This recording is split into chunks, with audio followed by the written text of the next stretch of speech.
So வணக்கம் sir. Low budget Yuvraj பைக்ஸில் பார்த்தீங்கன்னா நீங்கள் அருமையாக புல்லட்டு 350 கிளாசிக் கன் வண்டி வேறு லெவல் அலாய்வில் 2020 மாடலு ஏபிஎஸ் மாடல். இந்த வண்டி பார்த்தீங்கன்னா நிறைய போட்டி இருந்துச்சு. கடைசியில் தம்பி தான் வாங்கியிருக்காங்க.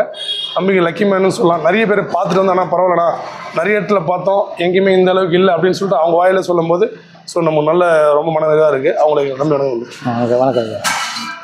வண்டி சூப்பராக இருக்கப்பா. வண்டி சூப்பராக இருந்துச்சு. நிறைய பேர் போட்டி இந்த வண்டிக்கு. ஆமாங்க ஐயா, பெஸ்ட்டு ப்ரைஸு. நாங்கள் இதே இதில் போய் கேட்டிருக்கோம். எல்லாமே 180 170 அவ்வளோதான் போயிருக்கேன். எங்கள் பட்ஜெட் தகுந்த மாதிரி 163 அதுமாரி நல்லா பண்ணி கொடுத்துருங்க. ரொம்ப நல்ல ஆசை. சர்வீஸ் மெயின்டெனன்ஸை கரெக்டாக நம்ம பண்ணி கொடுக்குறாங்க. சர்வீஸ் மெயினாக நல்லா பண்ணி தராங்க. எந்த குறையும் இல்லை ஐயா. சர்வீஸ் ஹாப்பியாக இருக்கு ஐயா. நம்மளுடைய YouTube channel low budget Yuvraj YouTube channel first முறை பார்க்குறதுனா சப்ஸ்கிரைப் பண்ணி வச்சு பெல் பட்டன் அழுத்திங்க. வேண்டப்பட்டவங்களுக்கு ஷேர் பண்ணுங்கள். ஏன்னா நம்மகிட்ட வந்து டெய்லி ஒரு வண்டி வந்துட்டு இருக்கோம். உங்களுக்கு தேவையான வண்டியை செலக்ட் பண்ணுறதுக்கும் டிசிஷன் எடுக்கிறதுக்கும் ரொம்ப ஈஸியாக இருக்கும்.